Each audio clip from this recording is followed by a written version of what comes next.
Hello folks, and welcome to part 3 of the beginner's guide to the butterflies of Sussex. Now back in part 2 we looked at a few woodland species, but I forgot one.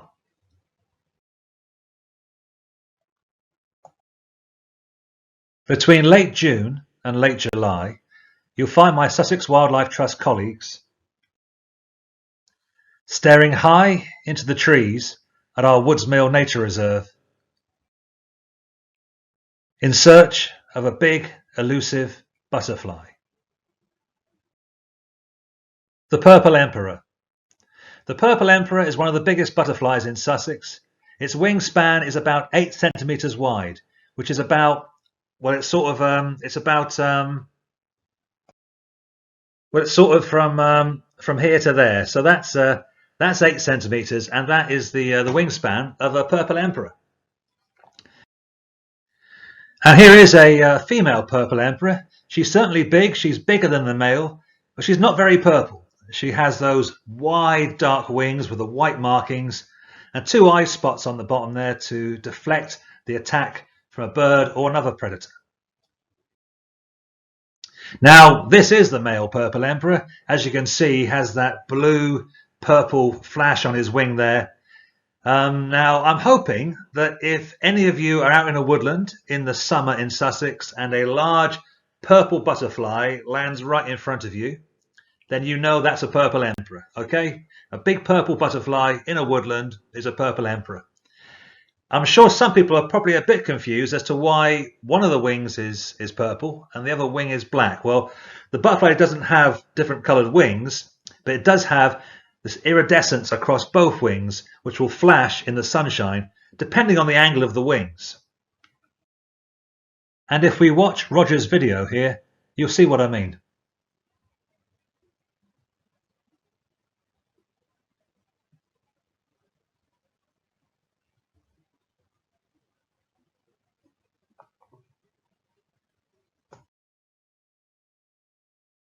Now, as you can see from our map, the Purple Emperor is a butterfly of southeast England.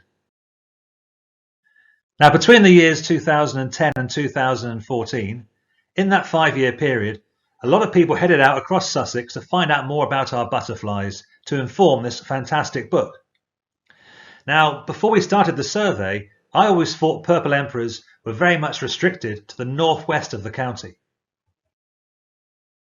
But, as you can see, our survey proved that Purple Emperors could be found in a vast area across Sussex. The butterfly can be encountered anywhere north of the South Downs, from our western border with Hampshire, across to Lewes in the southeast, and then on a northeasterly line going up past Uckfield, Mayfield and Rotherfield. Since the survey finished in 2014, we've had more records even further east. So for you folks in the east of the county, just sit tight because the Purple Emperors are coming your way. Purple Emperors can certainly be encountered on some of the Wildlife Trust's woodland reserves. In fact, on some of these reserves, you need go no further than the car park to find Purple Emperors.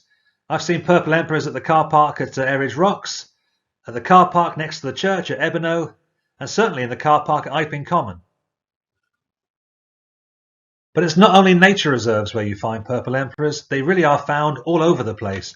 I was driving along here a few years ago towards Ditchling Village, and here at this junction on the eastern edge of the village, I saw 2 Purple Emperors flying from oak tree to oak tree. So I pulled the car over, got my binoculars out, and there were 5 Purple Emperors just sat in that tree on the right-hand side there. So I guess my point is, they're not actually a rare butterfly. I think people think they're quite rare, and they go to the same place year on year to see them, when really, if you look around your local area, you may be surprised to find you have Purple Emperors in your woodlands. And Purple Emperors turned up in all sorts of places during our 5-year survey. In people's houses,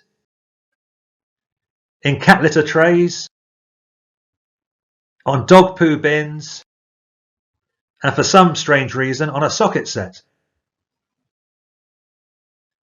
There was even the discovery of a Purple Emperor wing in a Brighton beer garden, which could be evidence that Purple Emperors are now living in the woodlands around the city. And so, the Purple Emperor is not a rare butterfly. It's found across a wide area in Sussex. It's big and it's purple and it's shiny, But despite all of this, it's still not very easy to see. It's a very elusive species. It's our very own butterfly Bigfoot. Now, one of the reasons for this is that purple emperors do not come down from the treetops to nectar on flowers like other butterflies do.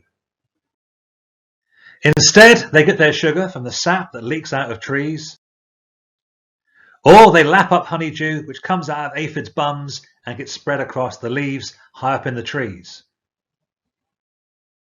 So to see purple emperors, you're going to have to spend a lot of time staring up at the treetops. You're going to get a sore neck and you'll be squinting in the sunshine, but if you're lucky, you may see the silhouette of a perched purple emperor. If you do, it's a very distinctive triangular shape, a bit like a shark's fin. So if you want to find a purple emperor, you've got to think like a purple emperor. You've got to be the butterfly. So I'll talk now a bit about the purple emperor's behaviour, and hopefully this will give you a few clues about where and when to look for purple emperors. Now, female purple emperors lay their eggs on broadleaf sallow trees in partial shade. So you may see her as she searches for suitable sallows in the middle of the afternoon. Now, the male purple emperor, well, he's searching too, but he's searching for a fresh female. And so he'll find himself a high point in a woodland, which gives him a great view of the surrounding area, so you can see those fresh females as they pass by. But he won't be on his own, because he'll be joined there by all the other males in the area who are also looking for those fresh females, and then things start to get a little bit rowdy. It always reminds me of a gang of builders on a scaffolding looking down at female office workers below.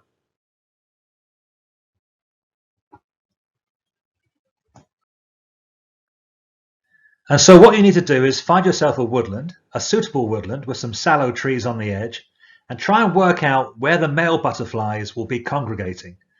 You have to be the butterfly. Okay, well here we are at Ebano Common, one of the Wildlife Trust's fantastic nature reserves. This one's over by Petworth, and if you've never been to Ebano Common, it's an amazing woodland. Just go. Go to Ebano Common. It's brilliant, absolutely amazing. So I've been there many, many times, and I've been looking for the purple emperors. Now, to do that, you need to sort of read the landscape. You've got to be the butterfly and try to imagine where the purple emperors are going to be in this picture.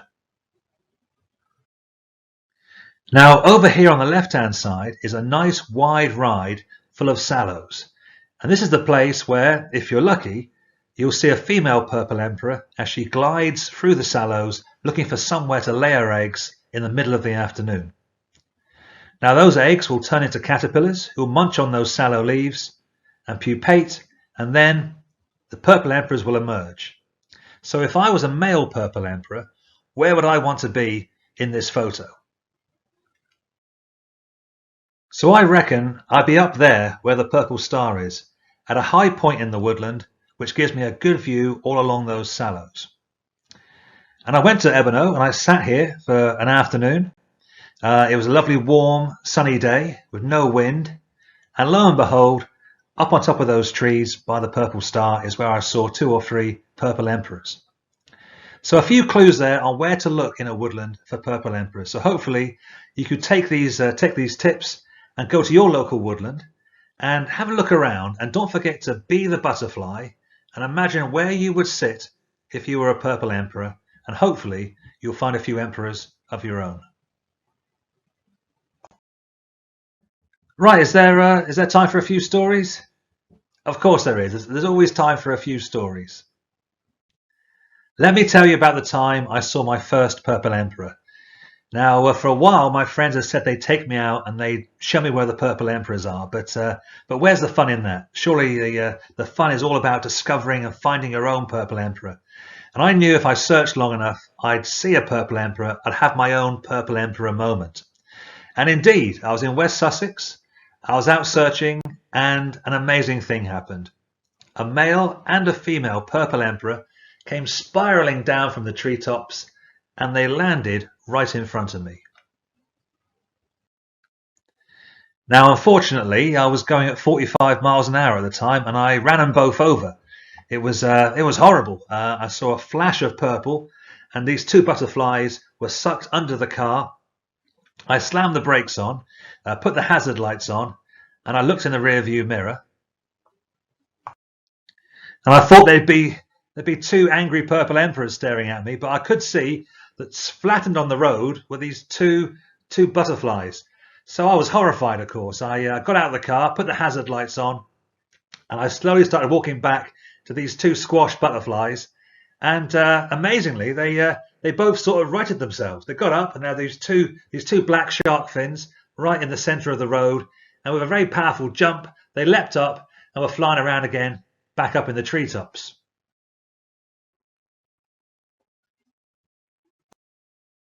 Now, I'm going to have to level with you folks because I don't actually like purple emperors. I don't find them very interesting. You hardly ever see them anyway. And in my eyes, there are many more species of butterfly in Sussex, which are more subtly beautiful than the purple emperor, which, if you ask me, is a bit gaudy, a bit flashy, a bit tacky. Now, there are people out there who like purple emperors, and I'm assuming it's the same sort of people who like Simply Red and Ferrero Rochers. But it ain't my cup of tea. Now, those people will try and tell you that the purple emperor is Britain's most beautiful, most impressive butterfly. But I'm here to tell you it is in fact a horrible and disgusting insect. Now, in the Butterflies of Sussex, I wrote, in contrast to his aristocratic high life, the emperor has some dirty habits that drag him down to the filthy forest floor. It's like finding the Queen rummaging through the bins at the back of Tesco. And I always wonder what the Queen must have thought when she read that line in her copy of the book. So early in the Purple Emperor season, so late June, early July, the disgusting male purple emperors emerge, and they need to get their sex drive going. They need to get their mojo working, and for that they need salt. So in the mornings, they come down from the treetops, and they go searching around on the woodland floor to find something salty and disgusting. Now, what they'll do is they'll unfurl their mouth parts, their big curly proboscis. They'll go probing around for salts in all manner of revolting things. Well, all I'm going to say is never kiss a male purple emperor. Okay, now we come to the part of the presentation which is highly illustrated. So I need to warn any of you out there who have a weak heart or a weak stomach, you may want to skip a few slides because it's going to get pretty disgusting for the next 5 minutes. So we asked people to send in information of where they had seen a purple emperor sticking his proboscis. So what disgusting things had they seen a purple emperor putting his proboscis into? Now there's 8 of them, and they only get more disgusting the higher up we go. So if you don't like what you see, look away. So we'll start with number 8, sweaty arms. Well, certainly if you're out looking for purple emperors in the sunshine, if you're getting a bit sweaty, the purple emperors may come down and land on your arms and put their proboscis on your sweat to get a nice bit of salt off of you. Sweaty feet. A lady told us she had been hiking the South Downs Way and she had walked all day in the sunshine, and she got to her campsite and she took off her big heavy hiking boots, she took off her big woolly socks, and a purple emperor came right down and put his proboscis in between her toes. Blokes' toilets certainly smell. If it smells, a purple emperor is going to love it. So over by Arundel, there's reports of a purple emperor flying around inside the blokes' loos. Dog poo. Now, dog poo is a favourite for purple emperors. It's a classic thing they come down out of the trees for. This isn't a real dog poo in the picture. It's a joke dog poo from a joke shop. But so if you're looking for purple emperors in the woodlands of Sussex, keep an eye on the treetops, but always keep an eye on where you're walking because you may step in a purple emperor. And number 4, pile of used nappies. Where's my nappies gone? Oh, they're behind me. Well, you can't see the picture, which is probably a good thing. But as we all know, baby poop is the worst kind of poop, and it really does smell. So any purple emperors that smell that will come flocking from miles away. Number 3, fox scat soaked in urine. Not too sure whose urine it was, but a very pungent smell and no doubt irresistible to a purple emperor. Number 2, a rotting rat, or any rotting animal really. Purple emperors, they love a bit of poo, but they also love a stinking animal carcass, and any rotting animals will get them down out of the treetops. But number 1, the worst, most disgusting thing reported to me that a purple emperor put his proboscis into and was seen to be drinking was the juices from the body of a decomposing rook. Okay, let's move on a minute. That's better. Much nicer slide there. We'll take a bit of a breath there a minute, because it got pretty disgusting by the end there. But as you can see, for a beautiful butterfly, it does really have some disgusting habits. Oh, I'm back on. Look, so that was pretty disgusting. Hope you've recovered from that now. So for quite a long time, I never saw a purple emperor down on the ground. I wanted to see one close up. And so I turned to this good book here for some help. This is a great book, a fantastic book called The Outdoor World by a chap called W. Furneaux. It was published around 1900. And it turns out W. Furneaux was actually born in the same street that I was born in Devonport. A bit of Blencoe trivia for you there, in case you're interested. Anyway, in the book, Mr. Furneaux talks about purple emperors, and he says, at one time, the capture of a purple emperor was reckoned a grand event, and a net mounted on a 20-foot-long pole was used to bring the purple emperors down from their lofty thrones on the oak. And there's a purple emperor hunter there with his ridiculous long purple emperor net. So Furneaux goes on to say that the modern mode of capture is not to use a big net, it's actually to entice purple emperors down from their elevated seats on the treetops with rotting ox liver. So I read that, and that got me thinking. So I put together a plan. If I could get some rotting ox liver, the smelly pong would rise up and would be irresistible to those disgusting purple emperors up there in the treetops. I made a few phone calls, and I finally found some ox liver at the butcher's in Old Town in Eastbourne, J. Heath and Sons. And there they are, the award-winning J. Heath and his sons. I'm assuming that's J. Heath on the left with his boys.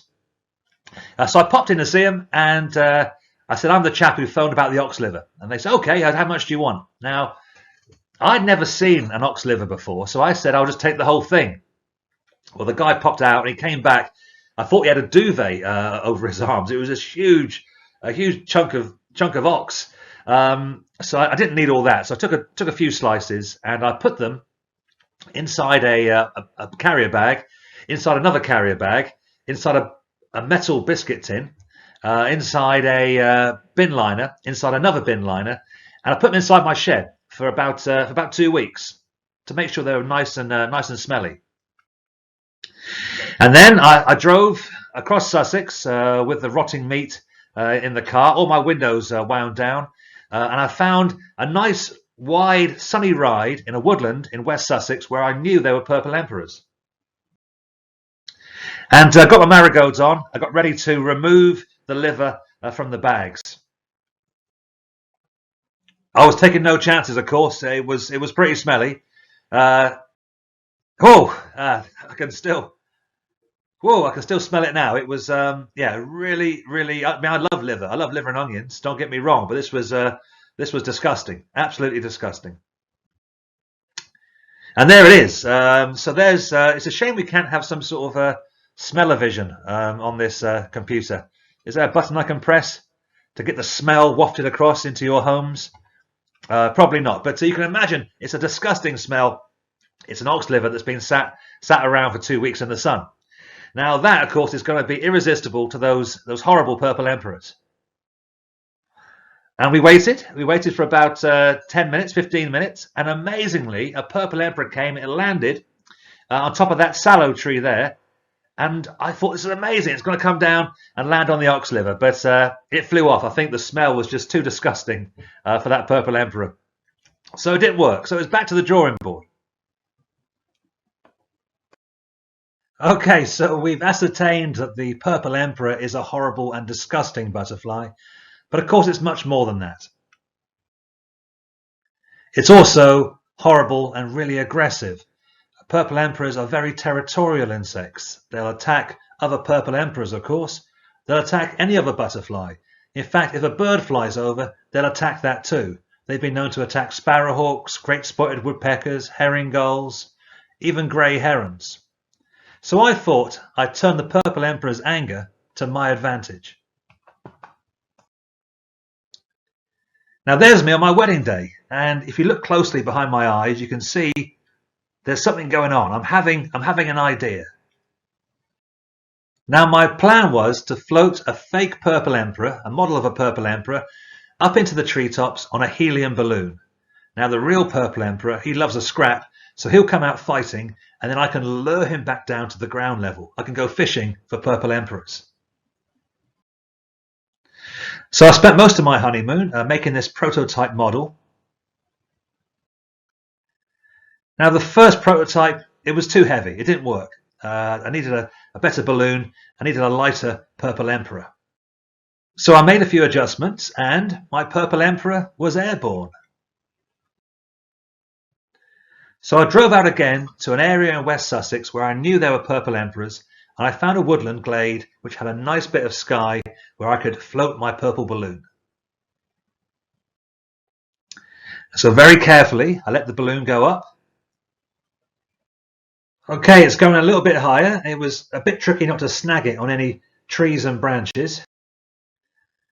Still going up, a bit higher. And there you can see the purple emperor getting a little bit higher, and it got above the canopy, and the moment that purple emperor model got above the tree line, a big butterfly came flying out and went straight for it. And my heart stopped. I got really excited. It was going to work, but it wasn't a purple emperor. It was a silver wash fritillary. And so I sort of walked around the woodlands of West Sussex all day with a big purple balloon and a butterfly tied to it. And I didn't see any purple emperors. But I did have another idea, because if you go to West Sussex in the summer, you'll see there's lots of hot air balloons gliding around. And so that made me think, now if I can tie a decomposing rook to a bit of rope, I could get into a balloon, I could swing it over the woodlands as we go over. So if you ever go out in West Sussex in the summer and you see a balloon coming over, just have a look out, because maybe I'm in that balloon with my decomposing crow. Okay, so we can cross the purple emperor off our list of the butterflies of Sussex. Thank you for listening, and I'll see you next time.